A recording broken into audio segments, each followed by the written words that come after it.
Hello Drive Radio fans, Richard Rush here today with my dad, John Rush, behind the camera. And this is the review of the 2017 Mazda 3. This is the Grand Touring trim level, and all I can say about this car so far is wow. We've had this car nearly a week, and it's actually a personal favorite of ours. I'm going to kind of give you a little bit of our opinion starting out. We'll dive deeper into that as we get farther into the review. But Mazda, 2 thumbs, 3 thumbs, 4 thumbs, whatever you want to say, this car is absolutely fantastic. What is new for 2017? Front and rear fascia have some subtle redesigns to it. A new steering wheel, an updated dashboard, which we'll show you in just a second.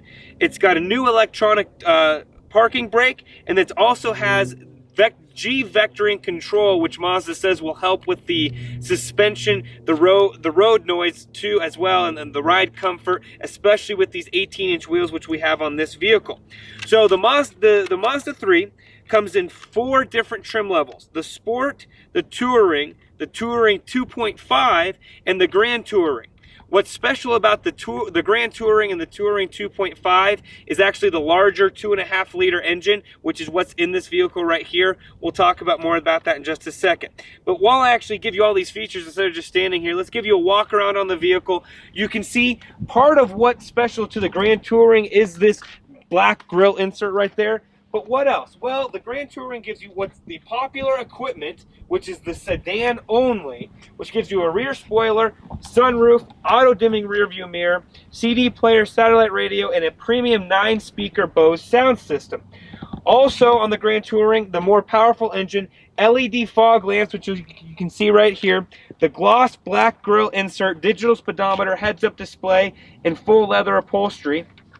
Also on this particular model is the premium package, which gives you adaptive LED headlights and daytime running lights, LED taillights, heated steering wheel, a navigation, paddle shifters, and also the auto dimming rear view mirror as well.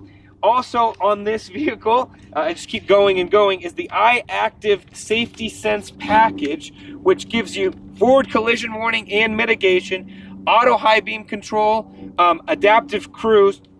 And also, I don't believe it's equipped on this model, but there is an available package which gives you the, let me see here, the IE Loop package, which we've talked about in past reviews, which is kind of similar to a hybrid type of a system. Doesn't give you an electric motor, just gives you more fuel economy back with regenerative braking. But Dad, let's continue along the back side here. Want to show again that spoiler that's included on that package, the LED taillights. Again, this is a minor refresh in terms of the exterior styling from the 2016 to 2017, and they've just enhanced the overall, I think, in my opinion, the total appearance of the car. This is of course the sedan. You can get a hatchback, which of course is going to give you more cargo room, but if you do want a sedan styling, this may be the car for you.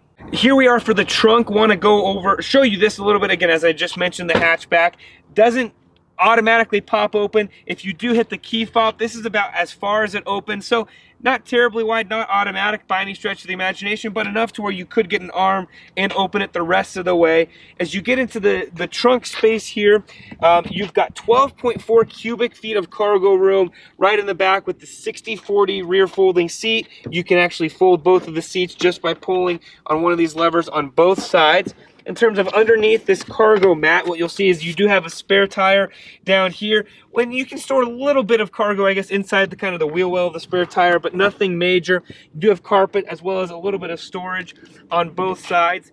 If you get the hatchback, you actually get 20.2 cubic feet of room behind the second row seats, as well as 47.1 with both of those folded down. So again, in our opinion, I really like the hatchback model of the Mazda 3. However, if you like the sedan styling and you're going for this look, maybe not quite as the contemporary hatchback look that is becoming more and more popular, definitely may be an option for you. Real quick, Dad, I'm actually going to open up this and let you get an interior view of the vehicle. It's got a few inches less legroom than its competitors. I don't have exact measurements for you. I can tell the back seat's a little bit smaller than some of the competitors in this segment, but in my opinion, it's not too big of a difference. So I'm going to actually hop in, even with the snow brush down here. You can see, and actually I'll move it over here.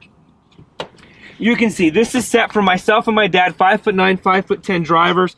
And I don't have a ton of room. I still probably got an inch, 2 inches worth of leg room though. And these are very comfortable seats, more than enough for me to be able to take a decent sized road trip. Even, you know, from here to Fort Collins is about an hour. Colorado Springs could more than do that more than adequately. Nice apportionments in the door, nice soft touch leather materials right there.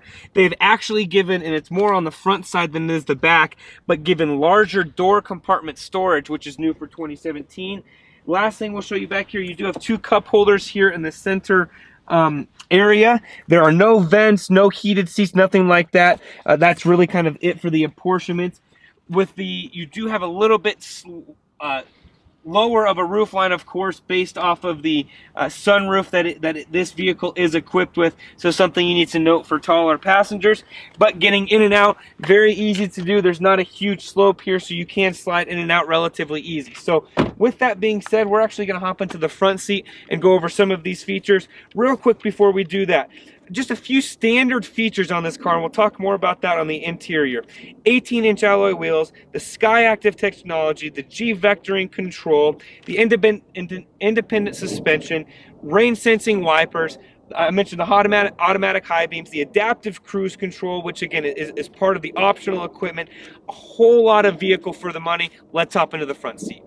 All right, fans, a very quick overview of the front seat. Want to show you the door apportionments first. Really nice apportionments. I mentioned in the back seat the larger door pockets. That is something that's new for 2017. They've expanded that. If you know the Hydro Flask, the big bottles, those nice vacuum insulated, it will actually fit one of those in the door pockets, which is a huge plus for us. Really nice and comfortable seats. Dad, I'm not sure if you can show this. It's got really nice red stitching to accent it, but these are extremely comfortable seats. Whatever Mazda has done, they've done a tremendous job. Really nice dash, a look throughout this kind of brushed. It's not even an aluminum, it's a plastic piece, but again, just some nice finishes throughout this vehicle. Dual climate control, which is standard. The heads-up display system, which pops up, is right here. This does come equipped with the 6-speed manual, or you can get the 6-speed automatic, of course. In the infotainment section, obviously you do have 2 cup holders right here. But with that, honestly, the best way I know how to describe this car is when we're driving it. So let's do that. Take a drive in the 2017 Mazda 3. All right, fans, driving portion 2017 Mazda 3. Before we do that, I always like to give you a better view of the cabin. It's a little bit easier to see. We apologize for the sunlight. We're kind of in that transition from winter to spring. Again, dual climate control, I did mention that. You do have heated seats. I believe the dual climate control is standard on this vehicle. Again, as is the heads-up display. So is the blind spot monitoring. Again, all standard. In terms of the display, it's very typical what you've seen from Mazda. They haven't changed it. This is a touch screen if you are stopped, or you can use the Audi BMW-like navigation little wheel right here to operate. It's a very simple system to use, very easy to operate. Again, this is what has changed from 2016 to 2017. That's part of the major shift, is the redesign of this dash. Again, very easy to use, very simple to operate. Real quick, we'll show it in reverse and show you that you got the grid lines back here, not dynamic grid lines, but that's not a big deal. This car is small enough and easy enough to park. It's not a huge deal, but again, those do go into effect when you put it into reverse. As soon as you put it into drive, we'll take a quick drive here. Fuel economy. I will actually, you know what, I'm gonna see. I've been averaging 30 miles per gallon. This car itself is rated, I wanna make sure I get this correct, for 25 to 33 with the 6-speed manual and the larger 2.5 liter 4-cylinder engine, 184 horsepower. And I've been averaging 30, and that's with me having a pretty good lead foot. My dad has not been in this car quite as much. He's been right there, probably about 32, 33 miles per gallon, very easily. In terms of the steering and capacity, the Sky Active technology works great. The G-vectoring control that they've added really has a great feel to this vehicle. In terms of how the 6-speed manual works, it's absolutely fantastic. It doesn't have so much of a, I guess the shift points are really great. The clutch isn't very heavy at all.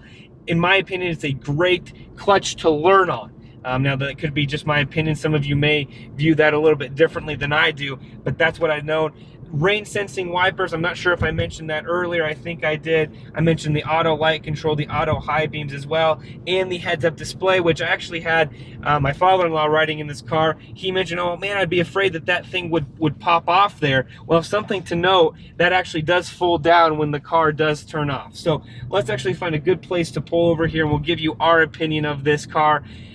In terms of what this vehicle can provide, I don't know how else to say it other than this is an absolute personal favorite for myself, and I think I can speak for my dad as well. This car just works phenomenally. You get so many standard features on this car that you don't find on the competitors. Again, I mentioned some of those standard features, including, forgot to mention the hill start assist, with this being a manual and I believe on the automatic as well. When you start on a hill, you don't have to worry about that quick reaction. It will actually stop the vehicle for you. The 18-inch alloy wheels, the rain sensing windshield wipers, the heated power side mirrors with turn lamps and LED fog lamps, the moonroof with one touch open, the gloss black grille, the 7-inch color touchscreen display, the heads-up display, all of that is standard. The options, by the way, that base standard price, which includes all of that, $23,145, with all of the options that we mentioned earlier,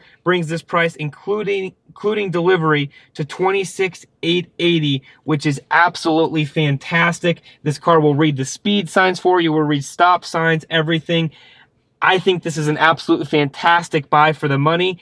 Dad, real quick before we say who this car is for, I know you haven't been in this car a ton, but what is your opinion of the Mazda 3? They built a great car, and again, for the money, it's pretty tough to beat when you look at all the standard features that you get. Yeah, thumbs up. It's a great car.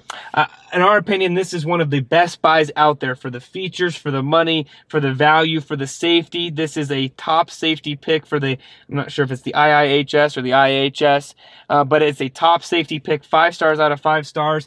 If you're looking for a first car for someone, or maybe your first car, you're not sure what you're going to be needing it for, this car is fantastic. The road noise is minimal, and mind you, by the way, we actually do have some Blizzak tires on here, which actually increases the road noise, and it's nothing even noticeable. So overall, great value for this car. If you're interested more about it, head to your local Mazda dealer, test drive it, put yourself in it, put your family in it, and if you do that, let them know that John and Richard Rush from Drive Radio sent you.